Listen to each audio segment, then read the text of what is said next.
दोस्तों देख सकते हैं ये है मेरे पास फाइनल बैलेंस शीट। लेकिन ये फाइनल बैलेंस शीट को बनाने से पहले हमें बैलेंस शीट को फाइनलाइज करना होता है। आज की वीडियो में बताऊंगा कि कैसे आप फाइनलाइज करेंगे, उसके कंसेप्ट को बताऊंगा और साथ ही साथ बुक्स के अंदर लाइव फाइनल करके भी दिखाऊंगा कि कैसे बैलेंस शीट को फाइनलाइज किया जाता है। तो चलिए इसको स्टेप बाय स्टेप समझते हैं। Finalisation of balance sheet. तो बैलेंस शीट जब आप बनाते हैं, जब बैलेंस शीट को आप फाइनल करते हैं तो आपको क्या क्या चीज़ों का ध्यान रखना है। सबसे पहले पॉइंट की बात करूं तो आपको उस एंट्री का ध्यान रखना है जो नेशनल हॉलीडे पे एंट्रियां हुई हैं, क्योंकि नेशनल हॉलीडे पे कोई भी एंट्री नहीं हो सकती। तो एक भी आपकी एंट्री अगर नेशनल हॉलीडे पे है, उस एंट्री को आप वहां से मूव करके दूसरी डेट के अंदर कर लें, शिफ्ट कर लें। फिर आपको जो आपका सिक्योर लोन है उसको कंफर्म करना पड़ेगा कि आपका जो सिक्योर लोन है वो क्या क्या है और किसका किसका सिक्योर लोन है। ठीक है, उसके बैलेंस को कंफर्म करना पड़ेगा। अनसिक्योर्ड लोन है तो सेम यही प्रोसीजर होगा, आपको सारा कंफर्म करना पड़ेगा आपका अनसिक्योर्ड लोन, उसके जिस पर्सन से आपने अनसिक्योर्ड लोन लिया है उसका पैन कार्ड और आधार कार्ड ये भी कंफर्म करना पड़ेगा आपको। फिर मैं बात करता हूँ कंफर्मेशन ऑफ क्रेडिटर। आपको ध्यान रखना होगा आपका एक क्रेडिटर जो है आपका, अपने क्रेडिटर का कंफर्मेशन करना पड़ेगा, उसका बैलेंस क्या है, उसका जो लेजर है आपको मैच करना पड़ेगा कि आपका क्या बैलेंस आ रहा है, उसका क्या बैलेंस आ रहा है, स्पेशली जो आपकी डेबिट एंट्री में है। इसी प्रकार से आपको फॉर्म करना है डेटर्स का, सन्ड्री डेटर्स का बैलेंस। ठीक है, उसका लेजर आपको मैच करना पड़ेगा, ओपनिंग क्लोजिंग। ठीक है, उसने अपने बुक्स में क्या दिखाया है, आपने अपने बुक्स में क्या दिखाया। डेटर के अंदर जो आपकी क्रेडिट एंट्रियां हैं उनको आपको चेक करना पड़ेगा। उसके बाद आपको बोनस शीट टैली करनी पड़ेगी, जो आपने बोनस पे किया है कैश से या चेक से, जो आपने बोनस की एंट्री करी है वो आपको टैली करनी पड़ेगी। चेक करना पड़ेगा कि आपका कोई नेगेटिव कैश तो नहीं है, ये ध्यान रखना पड़ेगा। आप तो डेली बेसिस पे या मंथली बेसिस पे चेक कर सकते हैं कैश का लेजर क्या नेगेटिव में तो नहीं है। फिर आपका जो इलेक्ट्रिसिटी चार्जेस है वो ये चेक करना पड़ेगा कि 12 महीने इलेक्ट्रिसिटी चार्जेस एंटर हुआ है या नहीं हुआ है। नहीं हुआ है तो आपको एंट्री करनी पड़ेगी। फिर सैलरी शीट आपको टैली करना पड़ेगा, जो भी आपने सैलरी पे किया है कैश से या चेक से, जो आपकी सैलरी शीट के अंदर लिखा हुआ है और जो आपने कैश से पे किया है अपने बुक्स में जो एंट्री करी है उसको आपको चेक करना पड़ेगा। और ये भी चेक करना पड़ेगा कि जो आपने सैलरी दी है एम्प्लॉयज़ को, क्या वो सैलरी शीट पे उनके साइन है या नहीं है, या जब जो आपने वाउचर दिया है क्या पूरे साल के सैलरी शीट पे उनके साइन है या नहीं है। उसके बाद कॉपी चेक करना पड़ेगा फुल एंड फाइनल, उन सभी पेपर्स का जो एम्प्लॉय जा चुके हैं उनका full and final record check करना पड़ेगा, उनकी कॉपी को आपको प्रिपेयर करना पड़ेगा, उनके रिकॉर्ड को प्रिपेयर करना पड़ेगा। फिर इंश्योरेंस एक्सपेंसेस, जो आपका इंश्योरेंस एक्सपेंसेस है वो चेक करना पड़ेगा। प्रीपेड एंट्रियाज हैं वो भी आपको डन करनी पड़ेगी। जो इंश्योरेंस एक्सपेंसेस आपका प्रीपेड इंश्योरेंस है तो उसको एंट्री आप 31 मार्च के अंदर कर लेना बैलेंस शीट के अंदर। ठीक है, अदर कोई प्रीपेड एक्सपेंसेस है तो वो भी आप कर सकते हैं, जैसे लाइसेंस फी है या कोई भी अदर फी है। ठीक है, उसको भी आप प्रीपेड, उस तरह के प्रीपेड एक्सपेंस को आप एंट्री कर सकते हैं बैलेंस शीट के अंदर। फिर आपको ओपनिंग बैलेंस बैलेंस शीट का और क्लोजिंग बैलेंस मैच करना पड़ेगा। ओपनिंग बैलेंस बैलेंस शीट का मैच करना पड़ेगा, जो लास्ट ईयर की बैलेंस शीट है उससे आप अपना करंट ईयर के ओपनिंग बैलेंस को मैच कर लेना। रिकनसाइल करना पड़ेगा आपको अपनी सेल्स परचेज। ठीक है, किससे, सेल टैक्स रिटर्न से, जो आपकी सेल टैक्स रिटर्न है, जैसे आपकी जीएसटी की रिटर्न है उससे जो आपकी परचेज है सेल है वो आपको मैच करना पड़ेगा। कोई भी लाइसेंस फ़ी है तो उस लाइसेंस फ़ी का कवरिंग लेटर या रिसिट्स आपको देखना पड़ेगा कि जो आपने लाइसेंस फ़ी पे किया उसका रिसिट आपके पास है या नहीं है, या फिर उसका कवरिंग लेटर आपके पास है या नहीं है लाइसेंस फ़ी का। टेलीफोन एक्सपेंसेस है, ये भी चेक करना पड़ेगा कि क्या टेलीफोन एक्सपेंसेस 12 महीने के एंटर हुए हैं या नहीं हुए हैं। ठीक है, इसी प्रकार से अगर नहीं एंटर हुए हैं तो एंट्री आप कर सकते हैं। डेप्रिसिएशन की एंट्री चेक करनी पड़ेगी कि क्या डेप्रिसिएशन की एंट्री हुई है या नहीं हुई है बैलेंस शीट को फाइल करते वक्त। अगर डेप्रिसिएशन की एंट्री नहीं हुई है, डेप्रिसिएशन की एंट्री करनी पड़ेगी। टीडीएस सर्टिफिकेट को आपको टैली करना पड़ेगा कि जो टीडीएस आपने डिडक्ट किया है और जितना आपने जमा करा है क्या सर्टिफिकेट के अंदर वो वैल्यू रिफ्लेक्ट हो रही है या नहीं हो रही है। इसी प्रकार से आपको टीडीएस के रिटर्न को भी रिकनसाइल करना पड़ेगा लेजर से, जो आपके पास लेजर है टीडीएस का आउटस्टैंडिंग बैलेंस आ रहा है और आपने क्या रिटर्न में भरा है, फाइल किया है टीडीएस की रिटर्न को रिकनसाइल करना पड़ेगा। सभी बैंक अकाउंट्स को, जो जो आपका बैंक अकाउंट है तो रिकनसाइल करना पड़ेगा, रिकनसिलेशन करना पड़ेगा। जीपी रेट को कंपेयर करना पड़ेगा कि आपका लास्ट ईयर का जीपी रेट क्या है और करंट ईयर का आपका जीपी रेट क्या है, इसको आपको कंपेयर करना पड़ेगा। ठीक है, ऑडिट फी एंटर हुआ है कि नहीं हुआ, एंटर हुआ है वो चेक करना पड़ेगा। एक्सपेंसेस जो आपने कैश में वाउचर डाले उन वाउचरों को चेक करना पड़ेगा, क्या वाउचर्स प्रॉपर तरीके से बने हुए हैं या नहीं बने हुए, वाउचर पे साइन है या नहीं है। सभी डेबिट नोट क्रेडिट नोट को चेक करना पड़ेगा, उस पर साइन होना चाहिए, साइन आपको चेक करना पड़ेगा। जितने भी आपकी कैश रिसीट्स है, कैश रिसीट्स के वाउचर है उन पर साइन करना पड़ेगा। जितने भी आपका डिस्काउंट्स है, short and expenses, bad debts है, उनके आपने वाउचर बनाए हैं नहीं बनाए उस पर साइन होना चाहिए। ठीक है। अभी आपका प्रीवियस ईयर का हेड है एक्सपेंस का, P&L का, ट्रायल बैलेंस का या ट्रेडिंग बैलेंस का, तो वो आपका करंट ईयर के अंदर वो हेड होना चाहिए, ये भी चेक कर लेना आप। ठीक है। जैसे कि आपको चेक करना पड़ेगा ITR के साथ चालान लगे होना चाहिए, या आपने जो GST की रिटर्न भरी है, वैट की रिटर्न भरी है, या कोई भी आपने अमाउंट जमा करा है जैसे ESI EPF, तो उसका आपको अमाउंट, उसका आपको चालान चेक करना पड़ेगा अपनी फाइल के अंदर। आपको सभी चालान को देखना पड़ेगा। TDS की रिटर्न अगर जमा करते हैं, TDS जमा करा रहे हैं तो उसका चालान, जो इनकम टैक्स जमा करा रहे हैं उसका चालान, EPF का चालान, ESI का चालान, तो इसकी प्रॉपर आपको फाइलिंग करनी पड़ेगी, इसका चालान आपको रखना पड़ेगा। जो आपका एक्सपेंसेस पेबल है उसको आपको एंट्री करनी पड़ेगी, जैसे इलेक्ट्रिसिटी पेमेंट हो गया या वाटर एक्सपेंसेस हो गया, तो एक्सपेंसेस पेबल के अंदर इस तरह की एंट्री आप कर सकते हैं बैलेंस शीट के अंदर। फ्रेट इनवर्ड आपका कितना है सभी परचेज पे, सेंट्रल परचेज पे, वो एंटर है कि नहीं है, ये देखना पड़ेगा आपको। एक्सपेंसेस जो है आपका रिलेवेंट एक्सपेंसेस हेड के अंदर ट्रांसफर है कि नहीं है। पेमेंट्स को चेक करना पड़ेगा, प्रीवियस ईयर का एक्सपेंसेस पेबल है, प्रीवियस ईयर का जो एक्सपेंसेस है वो पेबल है कि नहीं है, उसको चेक करना पड़ेगा। अगर अभी भी आउटस्टैंडिंग में है प्रीवियस ईयर का एक्सपेंसेस पेबल, तो आपको उसको पेमेंट की एंट्री से सेट ऑफ करनी पड़ेगी। ठीक है दोस्तों, तो इन सभी पॉइंट्स का आपको ध्यान में रखना है जब भी आप बैलेंस शीट को फाइनल करने लगे। ठीक है। इसके अंदर एक दो पॉइंट और बता देता हूँ। अगर आपके पोर्टल पे ITC पड़ा हुआ है तो आपको ये भी चेक करना पड़ेगा कि आपके बुक्स के अंदर कितना ITC पड़ा हुआ है। ठीक है। GST पोर्टल पे या कैश लेजर के अंदर कितना बैलेंस है, और अपने बुक्स के अंदर आपने कितना बैलेंस दिखाया है, दोनों बैलेंस बराबर होना चाहिए, उसके बीच का कोई भी डिफरेंस नहीं होना चाहिए, तो ये भी चेक करना पड़ेगा। ठीक है। सो दोस्तों, ये तो देखा आपने कंसेप्ट को।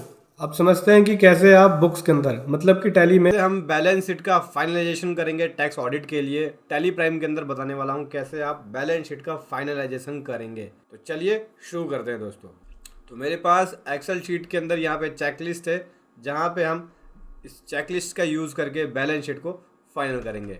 तो चलिए एक एक करके कर लेते हैं। जैसे कि सबसे पहले यहाँ पे बोलता है कि कोई भी एंट्री जो नेशनल हॉलीडे है उसके अंदर आपकी नहीं होनी चाहिए। ठीक है। तो मैं यहाँ पे चेक करूँगा, क्या करेंगे, DD करेंगे। सबसे पहले हमें बुक्स के फाइनेंशियल ईयर को चेंज करना पड़ेगा, क्योंकि मैं यहाँ पे फाइनेंशियल ईयर 19-20 की यहाँ पे बैलेंस शीट का फाइनलाइजेशन कर रहा हूँ टैक्स ऑडिट के लिए। तो 1 अप्रैल 2019 से 31/3/2020 ले लिया। ठीक है दोस्तों, ऐसे। अभी उसके बाद क्या करना है, चेक करना है, DD करना है। DD करके यहाँ पे चेक करेंगे डेट डाल के कि नेशनल हॉलीडे को कोई एंट्री तो नहीं है, जैसे कि 26 जनवरी को, 15 अगस्त को और 2 अक्टूबर को। तो पहले चेक करते हैं 26 जनवरी 2019, कोई एंट्री नहीं है। उसके बाद चेक करते हैं 15 अगस्त 2019, 15 अगस्त 2019, 15 अगस्त को एंट्री है। ये सभी एंट्रियां हमें हटानी पड़ेगी। आप चाहे तो इस एंट्री को 16 अगस्त को मूव कर सकते हैं या 14 को कर सकते हैं। तो चलिए मैं इसको कर लेता हूँ 16 अगस्त को। ये एंट्री आपको हटानी पड़ेगी। यहाँ पे अगर आप एंट्री दिखाएंगे डिसअलाउ हो जाएगी इस तरह के एक्सपेंसेस, और साथ में आपको इसका वाउचर भी बनाना पड़ेगा। ठीक है। एंट्री में मूव करके दिखा रहा हूँ, आप वाउचर को भी बना लेना साथ में।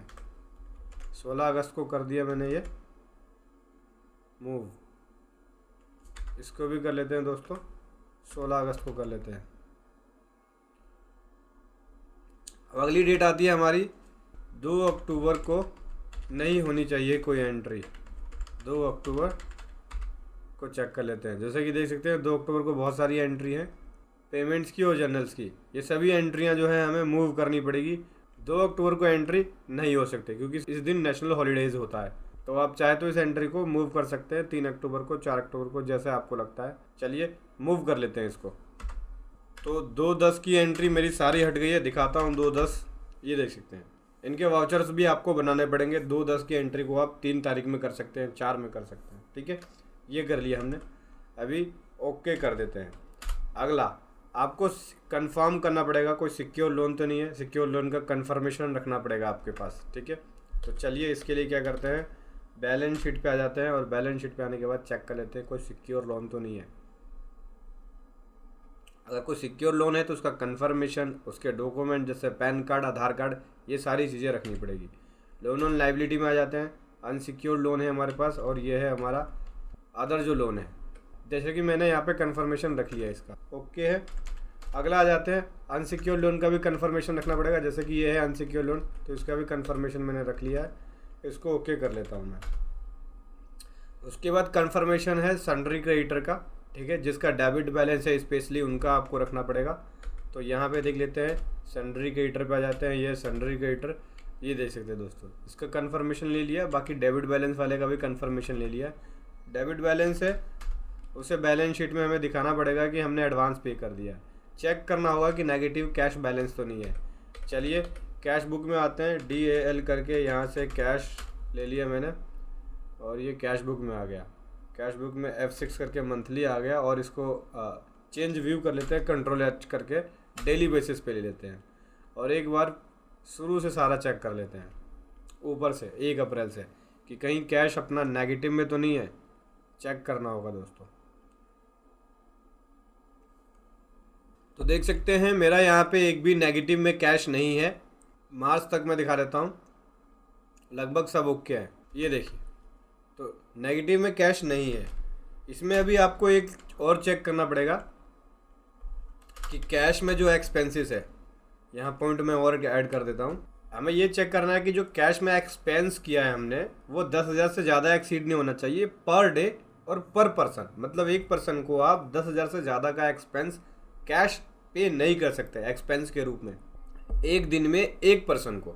वो कैसे चेक करेंगे, वो यहीं चेक कर लेंगे। पर डेट पे हमने निकाल लिया, डेली बेसिस पे कैश बुक निकाल लिया। अब चेक कर लेते हैं कि क्या हमने एक पर्सन को 10,000 रुपये से ज़्यादा कैश पे किया है एक दिन में। जैसे कि 1 अप्रैल को अगर हम देखें यहाँ पे तो ये अलग अलग है और 10,000 से ऊपर का नहीं है यहाँ पे। ठीक है, ये चल जाएगा। नेक्स्ट आते हैं अप्रैल में, 2 अप्रैल को भी नहीं है और आगे जाते हैं। इसी प्रकार से डेली चेक कर लेते हैं। तो दोस्तों ये हो गया, ओके कर लिया मैंने चेक। अब चेक करना है 7वां पॉइंट, इलेक्ट्रिसिटी चार्जेस। ये चेक करना है कि 12 महीने की इलेक्ट्रिसिटी चार्जेस की एंट्री है या नहीं है। तो चलिए चेक कर लेते हैं। इलेक्ट्रिसिटी एक्सपेंसेस निकाल लेंगे, ये है इलेक्ट्रिसिटी एक्सपेंसेस, F6 करके चेक कर लेते हैं। तो अप्रैल से लेके मार्च तक मेरे पास 12 महीने की इलेक्ट्रिसिटी एक्सपेंसेस की एंट्री है।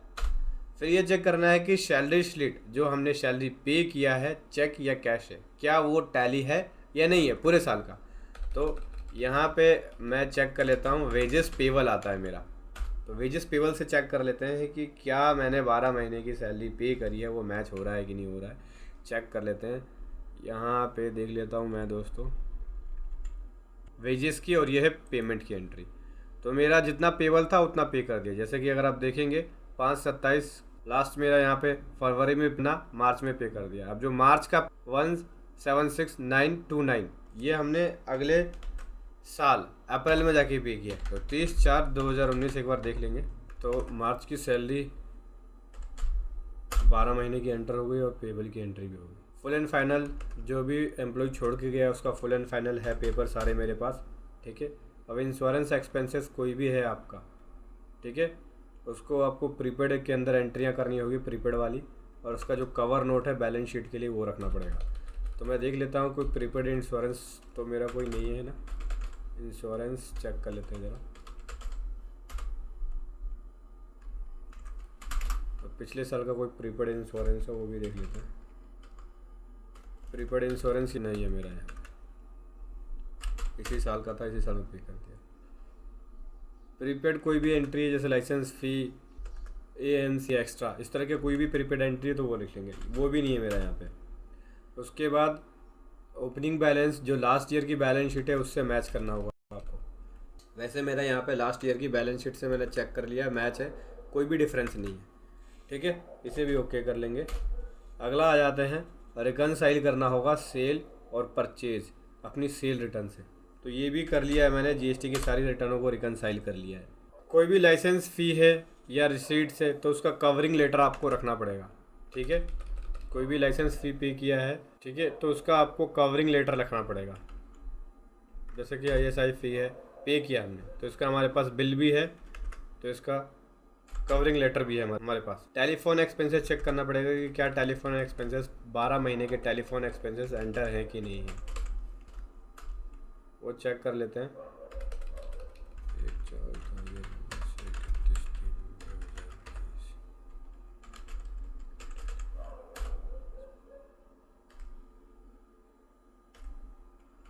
तो देख सकते हैं यहाँ पे 12 महीने के टेलीफोन एक्सपेंसेस नहीं है। बीच बीच में टेलीफोन एक्सपेंसेस गायब है। ये मैंने नोट डाल दिया दोस्तों यहाँ पे कि एंटर नहीं है। और सैलरी के अंदर सैलरी पेबल और पेड की जो एंट्री है उसमें 20-21 के अंदर मिसमैच है। 19-20 में जिसका हम बैलेंस शीट फाइनल कर रहे हैं उसमें कोई भी मिसमैच नहीं है। इसको ठीक कर लेंगे। डेप्रिसिएशन की एंट्री चेक कर लेते हैं, क्या डेप्रिसिएशन की एंट्री हमने करी है या नहीं करी है। एक बार मैं डेप्रिसिएशन की एंट्री देख लेता हूँ। ये देखिए की हुई है हमने डेप्रिसिएशन की एंट्री, ओके है। टीडीएस सर्टिफिकेट मैच है, टीडीएस लेजर से मैच है। उसके बाद टीडीएस रिटर्न से मैच है कि नहीं है, मैच है सारी। रिकनसाइल है सभी बैंक अकाउंट्स, हाँ सभी बैंक अकाउंट्स रिकनसाइल है, ओके कर लिया। उसके बाद जीपी रेट कंपैरिजन करना है लास्ट ईयर के जीपी रेट से।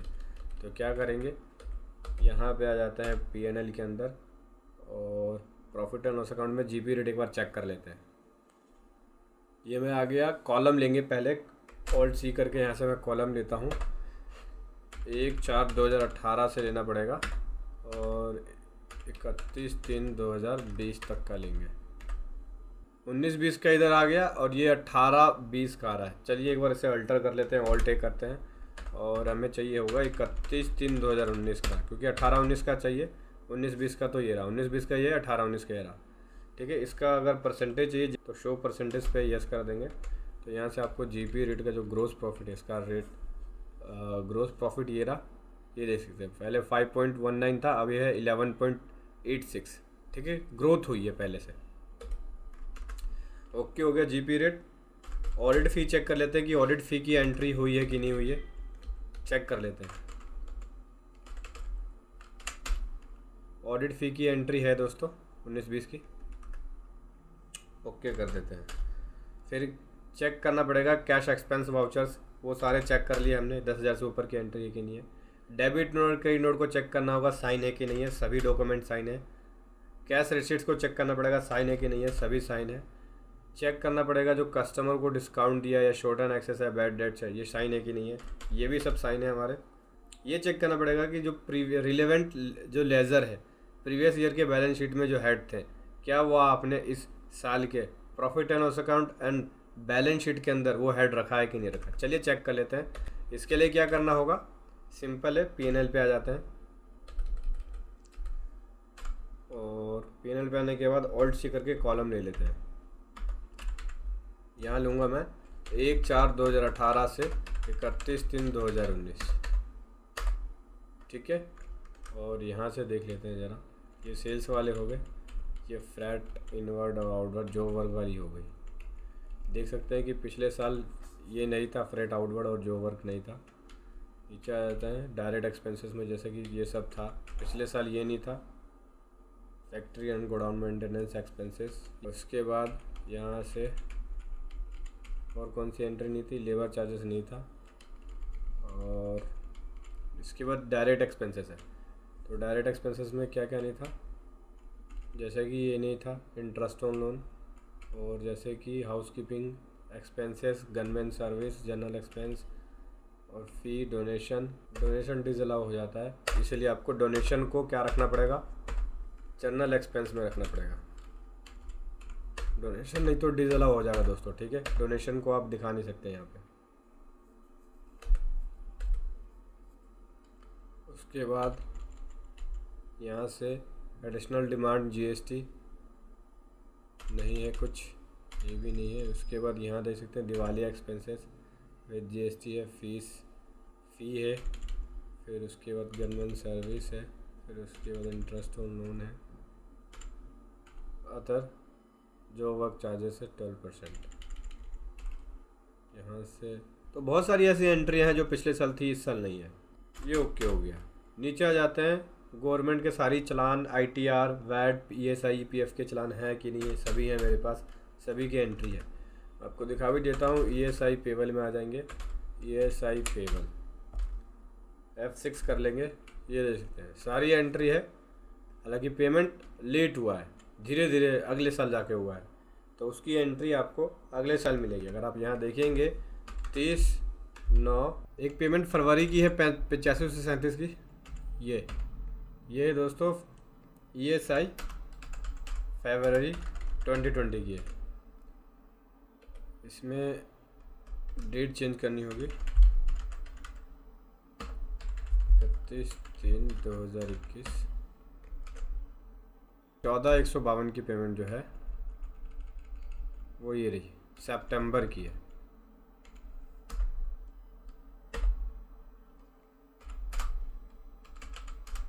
सितंबर 2019 की है, ठीक है। और जो मार्च की पेमेंट है 7141, वो जाके अगस्त में पे हुआ है, ये देख सकते हैं 7141। तो कुल मिला के ESI पेबल ओके है। फ्रेट इनवर्ट सभी परचेज के ऊपर एंटर है कि नहीं है, ठीक है, ये चेक करना पड़ेगा। या प्रीपेड एक्सपेंसेस पिछले साल के इस साल ट्रांसफ़र किए हैं कि नहीं किए हैं, वो चेक करना पड़ेगा। तो वो कहाँ से चेक करेंगे? बैलेंस शीट से। बैलेंस शीट में देख लेते हैं कि कोई एक्सपेंसेस पेबल है कि नहीं। अगर कोई एक्सपेंसेस पेबल आ रहा तो उसको सेट ऑफ किया है कि नहीं किया, वो चेक कर लेते हैं ज़रा। सॉरी, 1/4/2019 से 31/3/2020 देखना होगा। यहाँ से कैपिटल अकाउंट करंट लाइबिलिटीज़ के अंदर देख लेते हैं, एक्सपेंसेस पेबल तो नहीं है। जैसे वेजेस पेबल है तो ये अगले साल जाके पे हुआ है। इंटरेस्ट है ये अगले साल जाके पे हुआ है 21-22 में। ESI पेबल है, इलेक्ट्रिसिटी एक्सपेंसेस से अगले साल जाके पे हुआ है। चेक कर लेते हैं, ये देख सकते हैं। यहाँ से पिछले साल का हमने पे कर दिया, इस साल का अगले साल जाके पे हुआ है। जैसे वेजेस पेबल भी देखेंगे तो पिछले साल का ये वाला अमाउंट इधर हमने पे कर दिया, इस साल का अगले साल जाके पे हुआ है। इंटरेस्ट पेबल है वो इसी साल का है, अगले साल जाके पे हुआ है। ESI पेबल दिखाया मैंने आपको, इस साल का हमने इधर पे कर दिया, ये वाला अमाउंट अगले साल जाके पे हुआ है। ठीक है दोस्तों, तो यहाँ हम ओके कर देते हैं। उसके बाद ये भी ओके हो गया, ठीक है। ठीक है दोस्तों, तो ये हो गया दोस्तों ओके। हमारी यहाँ पे बैलेंस शीट लगभग फाइनल हो चुकी है और इस तरह से आपको फाइनलाइजेशन करना है ऑडिट के पर्पज से बैलेंस शीट का। वीडियो कैसी लगी ज़रूर बताएं। Thank you so much. जय हिंद, वंदे मातरम।